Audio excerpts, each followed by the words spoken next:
السلام علیکم ناظرین، آپ دیکھ رہے ہیں سریام سی آئی ڈی نیوز اور میں ہوں پرا شاہد۔ خبر شامل کرتے ہیں ہربنس پورہ سے، جہاں میں رپورٹ کر رہی ہیں ریحانہ پروین۔ ان کا کہنا ہے ہربنس پورہ میں غریب عوام کو راشن دینے کے نام پر غنڈہ گردی بٹا خوری کا انکشاف۔ راشن دینے کے لیے پنجاب پولیس نے غریبوں سے 50 روپے فارم فیس رکھی اور غریب افراد سے فارم فل کرنے کے بعد 20 روپے فارم وصول کیے جانے لگے۔ تھانہ ہربنس پورہ میں گزشتہ روز 6 بجے کے قریب سالوں کو پاکستان انٹرنیشنل میڈیا کونسل کے چیئرمین بابر بھٹ کو کال کی کہ پنجاب پولیس نے ہربنس پورہ تھانہ میں مظلوم عورتوں پر وحشیانہ تشدد کیا جا رہا ہے، ان کے کپڑے پھاڑ کر انہیں گرفتار کیا جا رہا ہے۔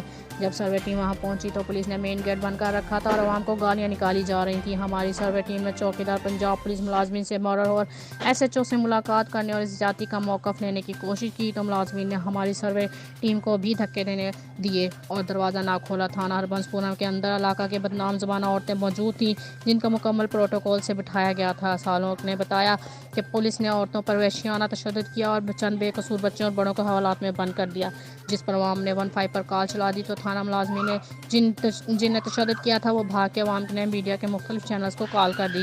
سی سی پی او اور لاہور سے اپیل ہے کہ واقعے کا فوری نوٹس لیا جائے۔ مزید جاننے کے لیے دیکھتے رہیے سریام سی آئی ڈی نیوز۔